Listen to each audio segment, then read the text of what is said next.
We had a disruption in our last or video cast, so I went ahead and jumped right in here today. Welcome to the Economic Report.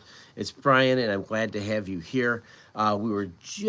We are doing the things that are really, really powerful to make this a wonderful cast, and of course, part of that is having viewers here that are once again just respectful of the content, respectful of the rules, and on top of everything else, making sure that we're keeping things family friendly just in case there's whomever on this report. So thank you for being respectful and thoughtful about how we run this show.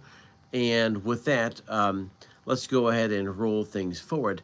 This is the Economic Report. I am Brian, and we're talking about the boom and bust cycles that oftentimes go with elections. And what we started speaking about, first of all, is quite simply, we talked about some important things here. I'm going to go ahead and click this button for a second, just because we did have a disruptive member that maybe ended the entire cast, and now we're jumping back in, starting all over again. We're talking about presidential news, of course, and the president seems to dominate the headline when it comes to things like the economy. Obviously, immigration is another issue here as well. And of course, with that, maybe just a deeper understanding of where things may be heading in the not too distant future when it comes to elections. I'm going to go ahead and take a look at that button as well, because I am just so curious about other options I have here. One other thing here, chat filter, community moderation. Well, okay. Well, there's something we'll have to take a look at a little bit later on because of, once again, a disruptive community member here that I'd like to make sure we put a pause, mute to whatever is necessary. So thank you for joining me once again for the Economic Report. We're going ahead and talking about a couple things that matter and matter quite a bit.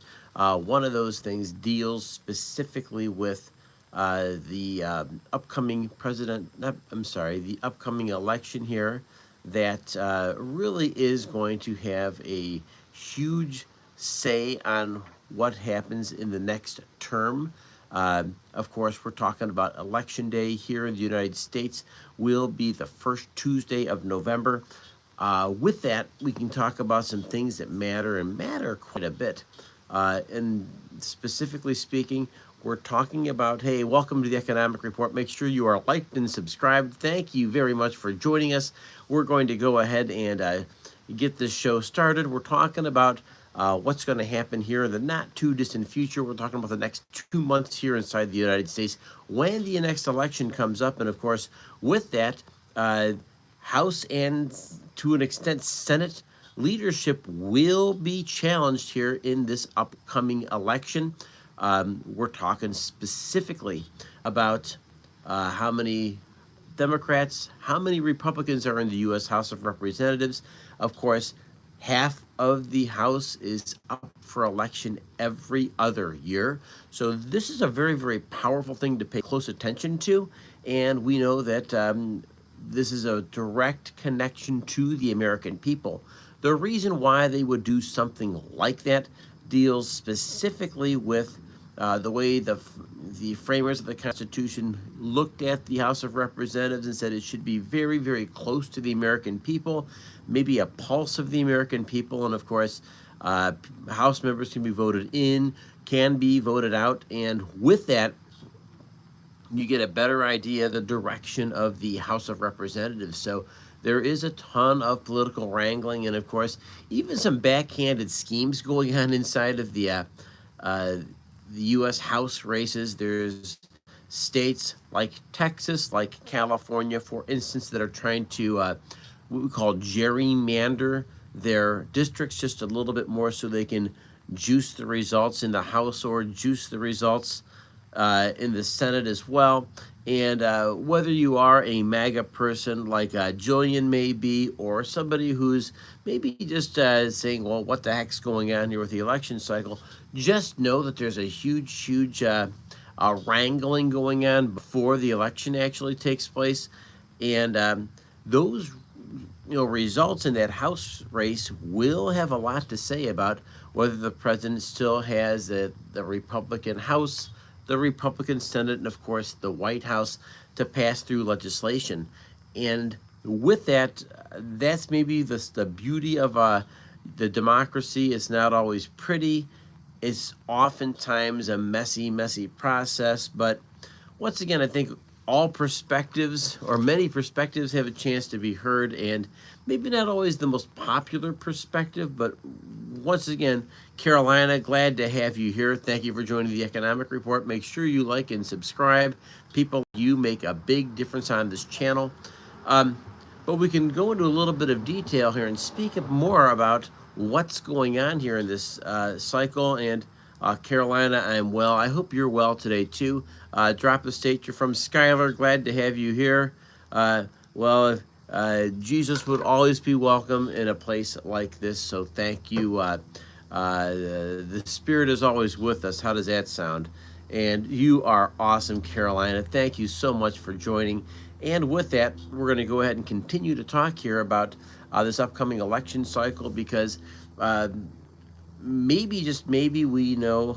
All right, well, thank you, Skylar. I hope you like and subscribe here as well, because people like you are the ones who make this channel happen. And with that upcoming election cycle, we can talk a little bit more about where things are heading. And Carolina, I am in the great state of Ohio. And that is kind of what makes this kind of a cool place. You'll see I'm out here on my front porch. Hey, give me about 3 months, and we'll be talking about being somewhere in December. And of course, Illinois. Well, then you know, I know your pain, and you know ours. The fact that we're in the Midwest, you get some wonderful summers, some nice weather here, and of course, well, you feel a little bit of a chill in the air, of course. This time of the year as well, because you know that not too far away is fall, and of course not too far after fall comes winter. As a matter of fact, maybe I'll throw this out here to my live audience as well. I went ahead and today spent some time checking my gas rates out, my natural gas rates. Also, have a wood-burning fireplace, so I'm making sure I'm stocked up on the firewood as well, because those are things that kind of makes maybe a winter in the Midwest a real attractive proposition. Those are those snowy nights where you're by the fireplace, and maybe you can relate, or maybe you're in a place that's super sunny right now for this live event, but whatever it is, I'm just saying with you, these are super cool things here. So, hey, thank you for bringing that to the attention. We are going to finish off here with this upcoming news cycle here with the elections. I did want to make sure I finished that off and was, honored the audience that do tune in for this information. I gotta tell you that I'm pretty sure that the president will have a news blitz probably about 3 to 4 weeks out from the election actually taking place. And of course, it'll be not just good news, it'll be great news. It'll be such a blitz of information that maybe the approval rating goes up. Right now, it appears to be down a little bit. Maybe his people get elected into the House. Those are things to take into consideration as well. And of course, this U.S. Senate should no way, shape, or form be taken for granted as well. But those are things that, once again, will get ironed out a little bit. So that's just something to take into consideration. Of course, today is the mark of a beginning of a 3-day weekend. So what we saw was a little bit of profit taking here at the New York Stock Exchange and Wall Street, and of course the NASDAQ. People like to move into cash just in case there's some kind of an issue over a 3-day weekend that would affect the markets. Some people like to stay in cash. Those are the traders, the day traders, and of course, most people are investing for the long haul, like myself. And of course, when you invest for the long haul, you're usually playing some kind of a stock, blue chipper stocks, or the other thing you're doing is sticking with indexes, which aren't always a bad place to be either. And if you're, once again, thinking somebody should be joining this live event, go ahead and invite them to come along. Excuse me. Well, there you go. Another sign here of the Midwest is a little bit of allergies. Please forgive me. But once again, these are the things that make the Midwest what the Midwest is. Um, oh, you are awesome. Thank you, Skylar. How fun. I love to have an audience like that that actually looks out for other people. So thank you very much, Skylar. Thank you. Um, with that, just a couple of things here and wrapping up the weekend. A huge kickoff weekend for college football. That's kind of Labor Day weekend, right? All kinds of super cool things going on here. Once again, if you're in the Midwest, it's kind of like maybe the official end of summer and the official beginning of school.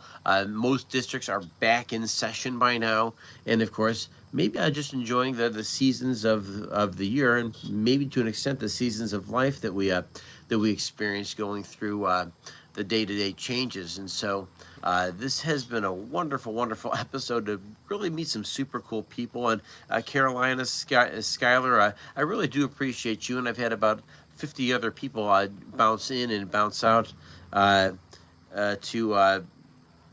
oh, here to learn, brother. Well, Skylar, we can talk a little bit here, at least for a moment here, about um, election cycles here for a couple of minutes here.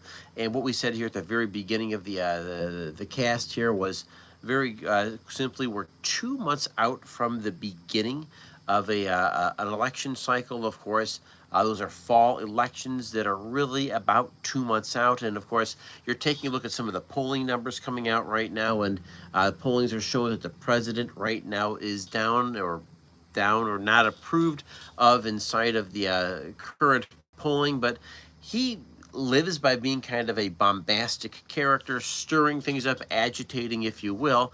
And of course, what usually happens around election cycles, or whether somebody's Republican or somebody's Democrat, or the people that are in the middle, they start moving over to their sides just a little bit more. So as you see more and more polling happening, you'll probably see something very big like that happen. One thing that the president's done a good job of is he is constantly blitzing the media with new information, new news, and I really think that the media is addicted to his message, whether they like it or not. That has nothing to do with it. He's been really good for ratings, so these people are always trying to get in there and have a microphone in his face or fire questions away to the president. And I think he understands that element of the news cycle and has usually used that part of the news cycle to really double down and almost use them to constantly promote him and promote his message. It's kind of a maybe a genius part of what he's been able to do. Not that I agree with all of his policies, but you study people, you study tactics about politics and how they work, and it just seems to be a super powerful ability here to make sure he's in front of a camera, constantly getting promoted, and constantly getting his message out in some way, shape, or form. But hey, folks, I'm here Monday through Friday, almost every single day, around 4:45, and I want to thank you for joining here. All right.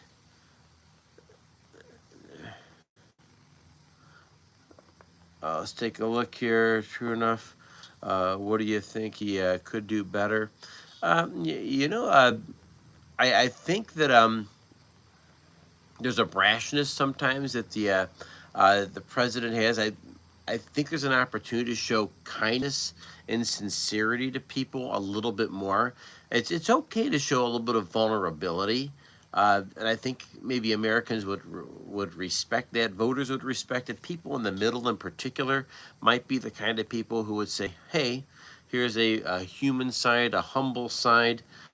Uh, he's good with one-liners, and he's good at at humor. But I think sometimes when we see people showing a very human side, whether it's a pro football player, a baseball player, you see LeBron James giving food to the needy. Those are like powerful moments that you get to see a human side of a person, and I think it's really, really powerful for anybody in politics to do the same thing.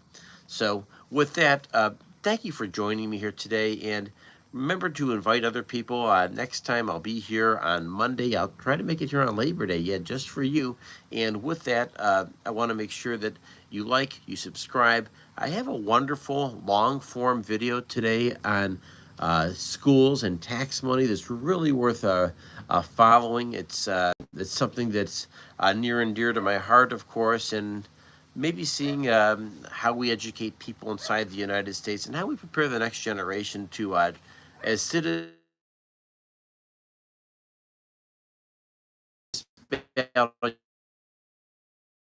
you fight is the one between your ears over your thoughts, your actions. I'll say hi to somebody, make their day, and I'll catch you next episode. Thanks for joining me.